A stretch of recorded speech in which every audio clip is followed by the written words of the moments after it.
Olá, queridos amigos ligados aqui no nosso canal, vamos para mais um vídeo. Hoje a gente vai falar sobre um assunto que aconteceu no Brasil a partir de 1917. E é bom lembrar que em 1917 estava acontecendo a Revolução Russa.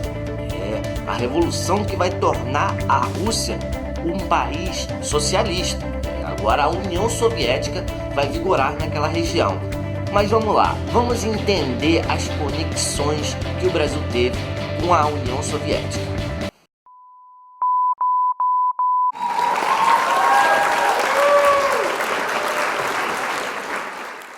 No início do século XX, o Brasil teve um crescimento muito grande em fábricas, principalmente na região sudeste.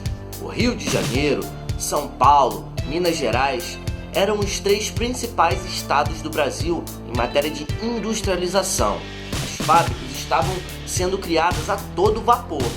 No caso de São Paulo, por conta do sucesso da produção cafeeira, eles tiveram uma condição ainda melhor para iniciar esse processo de industrialização. E um outro fator importantíssimo é a chegada de diversos imigrantes da Europa e do mundo inteiro, que trouxeram conhecimentos novos daquela região, agora integrando ao conhecimento do Brasil. O proletariado passou a ter uma posição significativa no Brasil, porque as fábricas aumentaram e os proletários eram esses trabalhadores. Proletariado significa aquele que tem a disponibilidade de ter filhos, a proles, né? Então, esses trabalhadores que não tinham dinheiro para investir, só tinham essa possibilidade de vender a sua mão de obra e ter filhos, para poder gerar renda com o trabalho deles. Agora que já sabemos o sentido da palavra proletariado, nós vamos nos dirigir a esses trabalhadores como proletariados. Não. A maioria desses empregados, desses proletariados da indústria, eram brancos. Até porque, após a abolição da escravatura, os negros não tiveram possibilidade de inserção no mercado de trabalho. Foram subjugados e os donos dessas empresas não queriam negros trabalhando. Eles queriam os europeus. E existia até um pensamento de que nós poderíamos limpar os negros da sociedade. Olha que coisa absurda. O embranquecimento. Milhares de negros nessa época vão ser reenviados para a África, como se eles pertencessem à África e não a essa região que eles ajudaram em peso a construir. Quer dizer, todo esse sucesso da elite cafeeira se deu a quê? Ao trabalho escravo.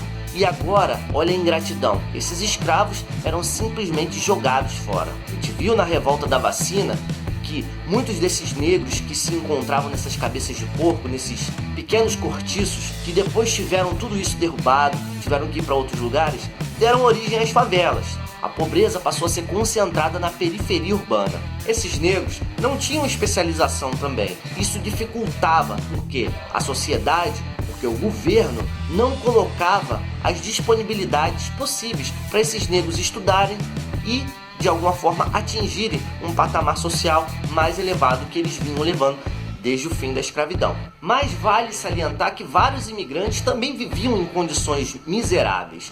Muitos deles que vinham de lá na esperança de construir um país aqui que estava em surgimento, né? O Brasil tinha acabado de proclamar a sua república e ainda precisava de muito conhecimento para construir um país que fosse à altura dos grandes países europeus. No entanto, muitos desses imigrantes que vieram de lá também passaram a viver uma realidade extremamente horrível, ou seja, com pobreza, vivendo nesses cortiços também, assim como os negros, e essa condição foi mantida por muito tempo. Vale lembrar que os salários eram muito baixos e a carga horária era de 14 a 16 horas diárias. Era um serviço muito intenso e muito cansativo, sem nenhum tipo de recompensa além do que eles já estavam acostumados em níveis miseráveis. Nesse período da história do Brasil, não existia uma justiça do trabalho ou sequer um Ministério do Trabalho para que esses trabalhadores fossem amparados pela justiça.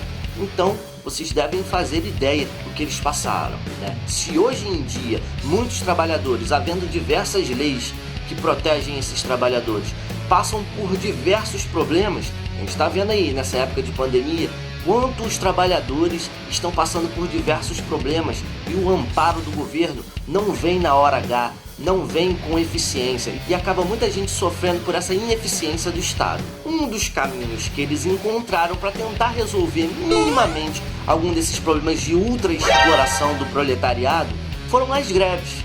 Essas greves abalavam diretamente a estrutura dessas fábricas, comprometendo a produção. Então, havia uma condição de negociação a partir dessas greves. Era a maneira que os trabalhadores tinham e encontraram para poder tentar negociar as jornadas de trabalho, o salário, enfim, as condições de vida. A fome e a pobreza passaram a fazer parte de uma realidade muito intensa na vida desses trabalhadores. Era constante passar por apertos, por dificuldades, coisa que muitos trabalhadores hoje em dia ainda passam. Se hoje em dia, com diversas leis, ainda é assim, imagina naquela época, né? O que o trabalhador não já passou para construir esse país. Rapaz, isso aqui, ó, é o símbolo da União Soviética. Mas, professor, por que você tá com isso aí? O que tem a ver com a gente? É porque em 1917 aconteceu a Revolução Russa, certo? E essa Revolução Russa, minha gente, influenciou o mundo inteiro, inclusive o Brasil. Foi quando os trabalhadores perceberam que poderiam usar essas ideias socialistas para tentar conseguir alguma coisa no Brasil. E em 1917, olha, o ano que a Rússia começou a fazer essa revolução socialista. No Brasil vai haver uma grande greve gigantesca que vai abalar as estruturas, minimamente, dessas indústrias, principalmente em São Paulo e no Rio de Janeiro. O início dessa grande movimentação grevista em São Paulo se iniciou em algumas fábricas da indústria têxtil, mas como sempre, né, esses grandes fazendeiros, juntamente com esses grandes proprietários dessa indústria, usaram a força policial, se amparando no Estado, para poder reprimir qualquer tipo de manifestação de trabalhadores. E a partir daí, uma pessoa vai morrer, um desses organizadores dessa revolução, um desses organizadores dessa paralisação. E isso vai comover ainda mais a ação dos trabalhadores, fazendo com que eles lutem com mais vigor contra essa opressão dos grandes empresários dessas indústrias. Essas manifestações tenham contribuído de maneira pequena, imediatamente, né, para a mudança da organização desses trabalhadores, para a mudança nas estruturas da sociedade. A longo prazo, esses grupos de trabalhadores passaram a se conscientizar sobre a situação de desproteção do Estado, sobre a situação de opressão que eles sofriam. Então, partindo desse princípio de organização, eles começaram a se organizar para lutar contra a opressão dos empresários e defender o trabalhador, fazendo com que algumas novas leis surgissem e amparassem esses trabalhadores. A partir de então, em 1922, o primeiro Partido Comunista no Brasil vai ser criado, visando exatamente a proteção desses trabalhadores e também tendo como uma forte influência aqui, ó, a Revolução Russa, a União Soviética. Mas toda essa pressão acabou não sendo também imediata, em nível de conversão para leis que defendessem os trabalhadores. Somente em 1930, após a posse de Getúlio Vargas, claro, a partir de um golpe, conseguiram algumas leis trabalhistas para defender esses trabalhadores. Mas só lá na frente, né? Sinal que essas primeiras manifestações, a partir de 17, contribuíram muito para a conscientização e organização desses trabalhadores em torno da luta por melhores condições de vida. O tenentismo foi um outro movimento que se organizou a partir da década de 20 também no Brasil. Os tenentes, que eram considerados militares de baixa patente, começaram a questionar algumas das diretrizes que vinham lá de cima das altas patentes. Vale lembrar que o cenário político brasileiro durante a República Velha era devastador. Muita desigualdade social, pouca possibilidade de ascensão econômica, sendo que os direitos dos trabalhadores eram ineficazes para a realidade do momento. A política do café com leite também tornava esse ambiente muito hostil, porque centralizava na mão de alguns as decisões políticas e econômicas. Por isso havia tanto descontentamento por parte da sociedade civil e também dos militares de baixa patente, porque eles sofriam diretamente essa desigualdade e os problemas sociais causados por essa desigualdade social. Baseando-se no princípio dessa organização, que já vinha desde 1917, esses tenentes começaram a se reunir em grupos, em certos lugares para reunião na qual eles tratariam os problemas do Brasil. Era uma tentativa dos tenentes de tentar pensar o Brasil e ver quais as possibilidades que eles tinham de movimentar algum tipo de ação para melhorar a realidade brasileira, visto que o cenário era caótico e a pobreza era cada vez maior. Cheios de garras, com muita vontade de mudar esse cenário da política nacional, os tenentes se organizaram no chamado Movimento do 18 do Forte de Copacabana. Esse movimento teve início em 5 de julho de 1922. Os militares abandonaram o Forte de Copacabana e caminharam pela orla da praia ali, buscando alguma identificação com essa luta dos trabalhadores, para que eles pudessem de alguma maneira abalar as estruturas do governo vigente. Junto com eles também tinha um civil que se orientou nessa movimentação, mas apenas 2 pessoas saíram com vida dessa manifestação: Eduardo Gomes e Siqueira Campos, que inclusive Siqueira Campos é uma estação de metrô lá de Copacabana. Quem passa muito por aquela região deve conhecer o nome Siqueira Campos, que ficou eternizado na vida dos cariocas, principalmente aqueles que frequentam o bairro de Copacabana. Embora o movimento tenentista não tenha tido a repercussão nem o sucesso que era esperado, ele influenciou diversos grupos a lutarem pelos direitos dos trabalhadores e tentar mobilizar a população a lutar junto a eles contra os regimes opressores, principalmente as elites que dominam e oprimem o trabalhador. Ainda seguindo essa influência da União Soviética e de toda essa manifestação que aconteceu a partir das ideias originadas por Marx e Engels e depois praticadas por Lenin na União Soviética, de acordo com a Revolução Russa, em 1917, em 5 de julho de 1924, inicia-se a chamada Marcha da Coluna Prestes. Essa revolta começou em São Paulo, quando as tropas de Isidoro Dias Lopes e Miguel Costa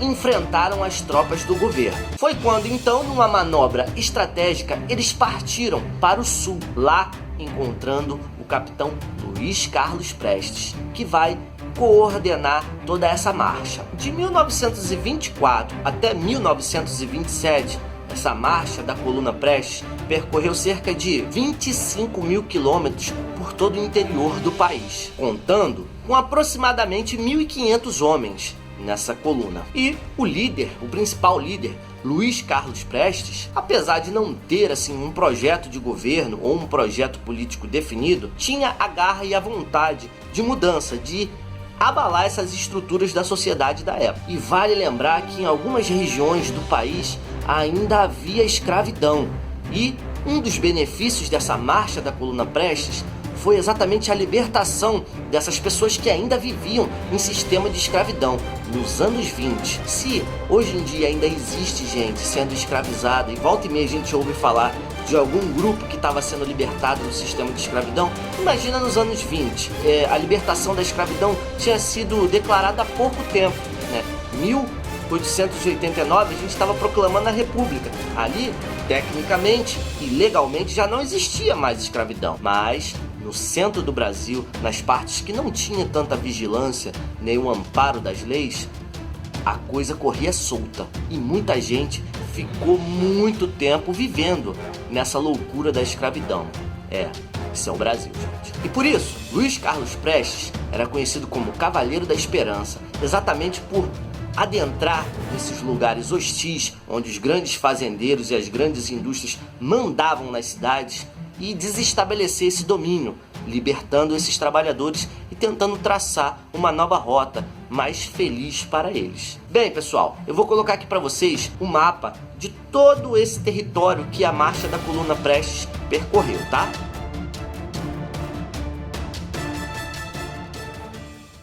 Por hoje é só, espero que vocês tenham gostado desses esclarecimentos desse vídeo e a gente se vê num próximo. Falou? Curte aí a página e não esquece de ativar o sininho quando você se inscrever na página, beleza?